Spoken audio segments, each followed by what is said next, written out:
Inside the stories that affect you. This is Inside KELOLAND. Good evening and thanks for having us in. One of the leading causes of death for men and women in the United States is also preventable. Heart disease can be avoided through varying lifestyle changes. The changes you may make to help prolong your and your family's life.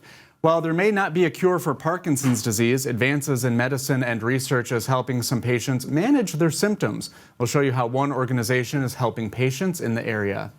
And when the weather is less than favorable, it can be hard to avoid those winter blues. Find out what Sioux Falls Parks and Rec is offering to help turn around your mood. Well, February is almost here, a time for all of us to focus on our heart health. Joining us today to talk about the little things you can do that will create big changes for your heart is Chrissy Meyer from the American Heart Association and Sanford cardiologist Richard Clark. Welcome and thanks for being on with us. Thank you. Yeah, we always kind of probably take our heart for granted because it beats on its own, it just keeps going, but we really have to take care of it. What are some of the things that we can do to make sure it's running in tip-top shape? Well, I think, the main things is stuff that we already know about that we sometimes take for granted, and that would be, diet and exercise. Healthy eating is extremely important. There has been a change in what we've considered as kind of healthy eating for the heart. There's been less of a concern about, say, beef and eggs and things like that, and that carbohydrates may actually even be more of a problem. But trying to maintain a healthy weight as well as with a healthy diet, and as I tell my patients, you really usually know what's good for you, but are you going to make the right choices? If you have a carrot and a carrot cake in front of you, which one's good for you, but which one are you going to choose? I mean, that's a really tough thing to think about, but you're right, there is one that's better. And then with exercise, not all of us are able to maybe go and do a regular exercise program, go to the gym, but there's been studies that have shown that even if you can't exercise regularly, if you sit less. So if you find yourself just sitting, get up, move around, and the more you do, the better that is going to be for you. So it seems like if people will do their research and just try to pay attention to their bodies, all of that can go a long way. Absolutely. And our bodies usually will let us know what's going on. The problem is sometimes we don't listen. And that's usually when we get into trouble. And then, overindulgence is another thing. While a little bit is, maybe good, a whole lot's not always better. Yeah, that's true. That's a good thing to remember.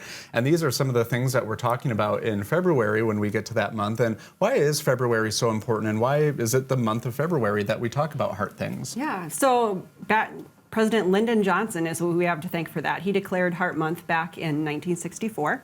And we've been celebrating Heart Month in the month of February ever since. And it's basically a time where we can kind of take a little bit of time and talk about the things we can do to be a little bit healthier, talk about the fact that heart disease is preventable with those simple lifestyle changes and adjustments, and also raise awareness of the fact that heart disease is not only the #1 killer of men, but it's the #1 killer of women. And a lot of times that gets overlooked. Women don't necessarily know their heart disease risk. And so we celebrate in the month of February with Go Red for Women. We have National Wear Red Day on Friday, February 7th. To kind of kick off the month, but really kind of have that conversation and educate people about what they can do. Do you find that this month really does promote a lot of awareness about it? Yeah, we do. And it's, for us in particular, we see obviously with media programs that are really gracious and allow us to talk about it and spread the word that way. We also see just an incredible amount of social media during the month of February. And so it's really hard to kind of avoid conversations about your heart in the month of February, which we think is pretty great. Yeah, well, and hopefully it does always help people pay attention to their bodies and, get their two things checked, blood pressure, cholesterol. How often should people do those things? I think everybody should know what their cholesterol is, even from being a young adult. You should know. And if your cholesterol is okay, then you should probably have it checked about every 5 years. At about age 40, you probably want to check it about every couple of years. And after age 50, maybe once a year. Maybe more often if you're on medication and under the direction of your doctor. Blood pressure, similarly, you should have it checked even as a young adult to know if there's a problem. And if it's okay, then at least every 3 to 5 years should have that checked as well. But cholesterol, blood pressure problems do get more of a problem especially after about the age 50. So most people after age 50 should be getting closer regular follow-ups at least by then. Yeah, and that kind of goes back to what you're talking about with food, because it's always changing what cholesterol is good for us. Is that something to pay attention to too? Yes, absolutely. You know, I mean, diet, you know, takes a good part in both managing cholesterol as well as our blood pressure. So, you know, and sometimes we're eating the wrong things, sometimes we're eating the right things, but just too much.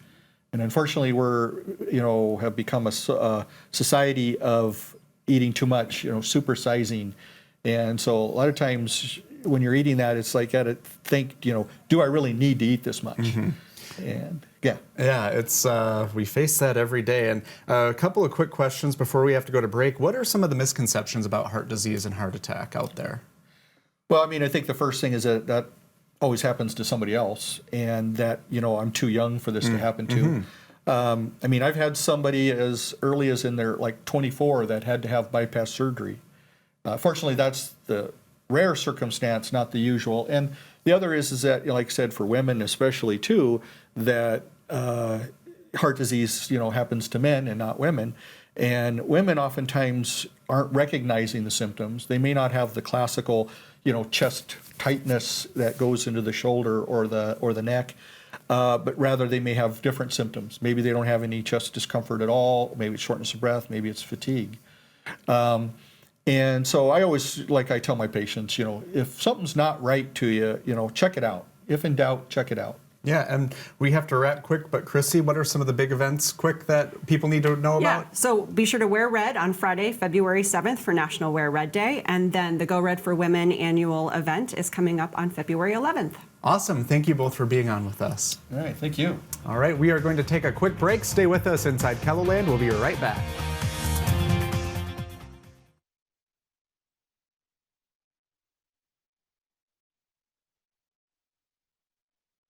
Welcome back to Inside KELOLAND. We are in one of the coldest parts of winter, but the South Dakota Parkinson's Foundation is ready for you to start thinking about spring. I like the sounds of that.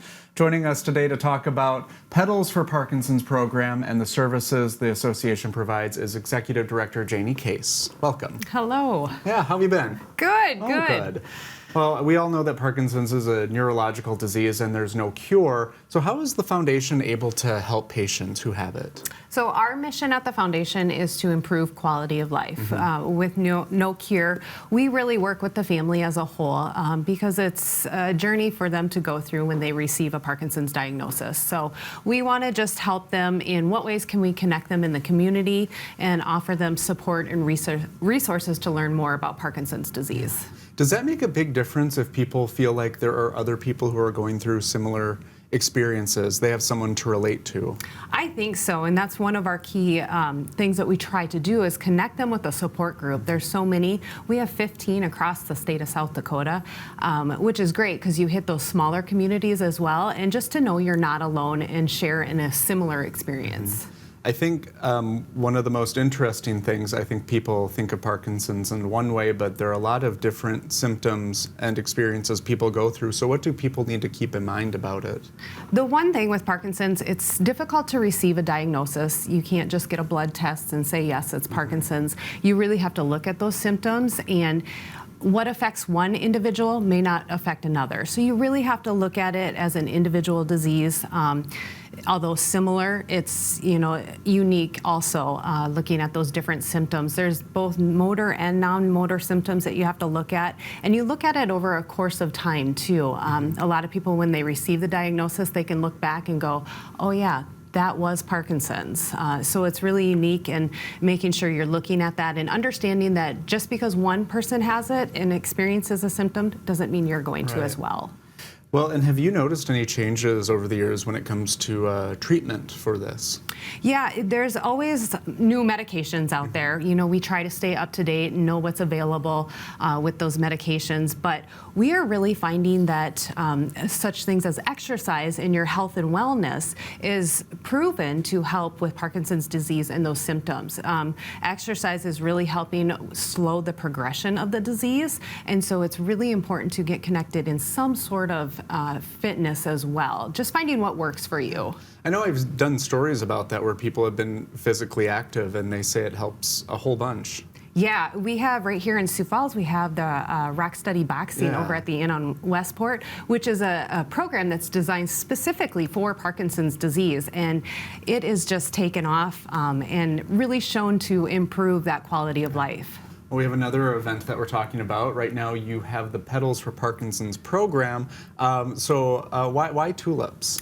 So tulips, yes, I like how you introduced it. You know, what better way to kick off these winter blues, right? To think spring and all things tulips. Yeah. The tulip is the national symbol for Parkinson's disease. When you see our logo with our foundation, it's a tulip, and that is why. We want people to see a tulip and think Parkinson's and recognize that symbol there. Yeah. So we have a great program with it. We have a few photos here, because who doesn't love tulips? Are very pretty, and if they're serving for a good cause, hey, that's wonderful. It is. It is fun to think spring. A lot of people like to plant tulips as well, and this is an option with this fundraiser that we are doing. So it's a fun event. Yeah, and I think that's great to see. And there's, we have some, those purples are and pretty. pinks? Yeah, there's all different colors that we have. Okay. Yeah, those are really pretty. See, it puts you in a better mood, doesn't it? Oh, my whole day is turned around. Well, I love that. And so you can also order the flowers to be given to, a couple of senior care centers too. Is that correct? You can. We are looking to partner with businesses in our local and surrounding areas to, help with those donations to care facilities. Again, just to brighten somebody's day, and then those proceeds go back into the foundation to support the state of South Dakota. Yeah, and we had some information for viewers. It looked like you said $20 per tulip arrangement, and it is actual an arrangement. It's not a bouquet; it's an arrangement. And as we were talking to, you can plant them afterwards after they bloom. You can, in the fall months, you can go and plant them as well. So it's fun. Yeah, and for people who might want to know how this money is used, all the money that's raised from these tulips, what are some of the things that people will benefit from the money raised? Right, as I mentioned before, it all stays local within the state of South Dakota, and it really goes back into the foundation to provide those services of resources and materials. We provide a lot of educational opportunities for families affected by Parkinson's, and so it kind of just goes back into that, looking at the support groups and how can we offer them additional resources and materials as well. When you see people who can be a devastating diagnosis and a very tough thing to live with, but when you see people who are finding these experiences and these therapies that are making their quality of life better, how does that affect you to see people getting a better chance? Right. That's why I love what I do. It's the people that you connect with. And it's so important for them to know that when they receive this diagnosis, it's just a diagnosis. You can have quality of life with it. It's not a death sentence, and you're not alone in your journey. And to be able to connect them with other families and to continue to educate them on it is really key. All right. Well, thank you so much for being on with us. Thanks for having me. We have much more ahead. Stay with us inside KELOLAND. We'll be right back.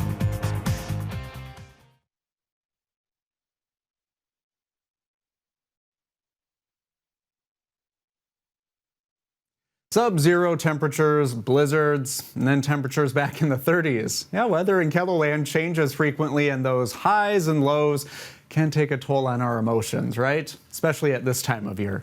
Well, joining us today to talk about some activities that you can find in Sioux Falls that may lift your spirits and get you out of the house is Eric Sadoff, the Recreation Program Coordinator for the City of Sioux Falls. Hey, thanks for being on with us. Thanks for having us. Yeah, this is kind of the time of year where I know I like to just stay inside with a blanket and try to bundle up, but you do want to go outside. Is that what you're encouraging people to do? Yes. Part of one of the ways to kind of beat the winter blues is when it's sunny out, to get outdoors and enjoy that sun.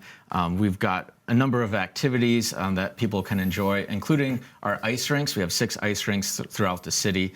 So if it's a sunny day, great way to beat the blues, get out and enjoy those. We also have our sledding hills that individuals can enjoy, as well as we have 3 Nordic ski trails that are at Spencer, Sertoma, and Great Bear. So if that's something that interests you, we do offer that as well. Well, it looks like we have your website up, and I would imagine, can people find all of those things that you're talking about on there? Yes. Yes, yep. We do have our website that is updated, so you can click through and find the information that you would like to look for. Another thing that we encourage people to do is sign up for our newsletter. So then all of our upcoming events for the month comes right into your inbox. And then say you find a class that you're interested in, such as an exercise class, to get ready for those summer months, you can click right on that class and it takes you right to the registration page. You mentioned some of the events. I heard you say ice fishing. So are people often surprised that the park system isn't just for summer or spring? Yes, we recreate all year long. That's our goal, is to provide a high quality of life for people, whether it's July or whether it's January. So we look at different ways to utilize our parks. So during the winter months, we might have a snowshoeing event that you can't necessarily do during the summer months. So we look for different activities to still get people up, get people moving, get people socializing out in the parks. Yeah. Do you like to get out in the winter and do some of these events yourself? Yes, I do. Skating is rather fun to do. We just finished up with our Frosty Frolics weekend. That's always a lot of fun. I tried snowshoeing for the first time during that event. We also have, as well as the outdoor events, we also have indoor events. So sometimes on the weekends, you'll be looking for something to do. We have 5 community centers that people can drop in and play basketball. Another great way to socialize, get out and about during the winter months. It does make a difference. Like we said earlier, it's easy to stay inside, but if you go out and interact with people and get a little bit of sunlight, it makes a big difference. Yeah. Yes. Do any of these events or activities cost money, or are there a variety of free events too? Yes, we have free events, and then we have events that have registration. So if you are looking through our website or on our social media pages, it'll let you know if there's a fee attached. Something to keep in mind is if you are looking at some of our fitness classes at the Midco Aquatic Center or in some of our community centers, we always want people to come out and try them. If you're a little hesitant about it, you can try it, and then if you decide that it's not quite for you, we can look at giving you a refund after your first time with us. Oh, so that's good for people to know, because they can give it a try, and then they don't have to worry about being sucked into something. Yes, because we try and offer different programs that are relatively new and you may not be as familiar with them, such as our Boga Flow, which is you're on large boards in the pool. So if you're a little bit hesitant and, do I really want to commit to this or not, you can give it a try. We just want people out enjoying all of our facilities and parks. Well, and some of the activities you mentioned at the community centers, do you find that a lot of people do gravitate toward those? Yes. Yep. We have our weekday open gym program. That's great for kids. We get anywhere from 75 to 125 kids after school at our different community centers. And then we do have on the weekends chances, again, to drop in basketball. That's a great way for people to get out of the house. It's unstructured, so if you're a little bit hesitant about, it's just me and I'm in my mid-20s, do I want to commit to going to a program, you can drop in to this open gym program and just shoot hoops for Saturday afternoon. Yeah, that's great. I know, my basketball skills are non-existent, so there you go. You can practice all you want. Yes. We've shown your website, so and we've talked about people can find information on there. Where should they look if there are any cancellations or any changes or anything? We update if it's a registration class. We will contact you and let you know that the class is canceled or postponed. We always try to look for opportunities if something is canceled to offer it again. If it's something like the ice rinks are closing down due to weather or anything like that, that will be posted on our social media pages. What do you love about seeing people who, they're just happy because they can go out and enjoy the winter and, just get some fresh air? One of the things I find the most beneficial about the winter months is you see people getting out and socializing. For example, we had a 10K fun run. There was a couple of individuals, about 5 or so. They didn't know each other before the run. They kind of kept pace with each other at the end of the run. They're like, hey, you like to run? I like to run. Let's keep doing this. We have that happen a lot at the Midco Aquatic Center. We'll have individuals come in and do lap walking in our current channel, and they just end up standing next to someone and they get to talking. I've heard stories of you end up with 5 or 6 people that will then go out to lunch afterwards. So that's awesome. The socialization that comes with exercise is really beneficial. Well, very good. Thanks for being on with us. Thank you. And Inside Kettleland, we'll be right back.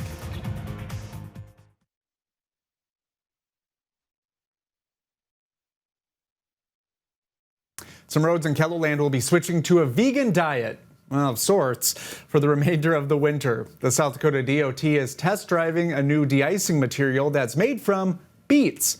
As Kettleland's Perry Groten reports, it's part of the ever-changing chemistry of how crews treat roads when the weather turns bad. Workers at the South Dakota DOT shop in Sioux Falls are loading up a gigantic salt shaker. It's fairly cheap to make, and it's very, very effective. This bubbling sodium chloride cauldron supplies DOT trucks with the salt brine they spray onto icy roads ahead of winter storms. You dump rock salt in there, and you add water, and it dilutes the salt down, and it comes out salt brine. DOT workers can make more than 3,000 gallons of this salt brine an hour, 24 hours a day. Last winter, they produced nearly 1 million gallons of it. As soon as we're done with a snowstorm, and if we use a bunch of brine, we put a guy back here day and night making brine until we can get us supplied back up, our outlying shop supplied back up. Wet salt is a proven method for de-icing roads, which has a better track record than dry salt, which can bounce off the pavement after it's applied. Primarily, it's used for pre-wetting the salt that's coming out of the trucks. And that's something that we didn't do 10 years ago, but it's through research and talking with other states, there's a lot of benefit to doing that. The water also activates the salt, so it's ready to melt the ice as soon as it hits the ground running. So as soon as our salt hits the road, it's already in the melting process, and it just speeds it up faster for melting off the roads. DOT engineers are seeking new ways to improve treating highways while offsetting the rising cost of road salt. So a low sodium diet is beneficial to all. Your mom always told you to eat your vegetables when you were growing up. Well, that advice also applies to the menu for South Dakota roads this winter. Not a big fan of beets. I don't even know if I've ever eaten a beet, to be honest with you. But DOT engineer Travis Dressen won't turn up his nose when it comes to serving beets during a winter storm. You know, a person almost looks back and thinks, why didn't we think of that 5 or 10 years ago? The DOT has tanks ready to be filled with a product called Beet Heat, which uses the sugar from beets to create a hardier and stickier snowmelt. And what sugar does is reduces that freezing point. It lowers that, so doesn't freeze quite as quick. It's a stickier product, so it tends to adhere to the salt a little bit better.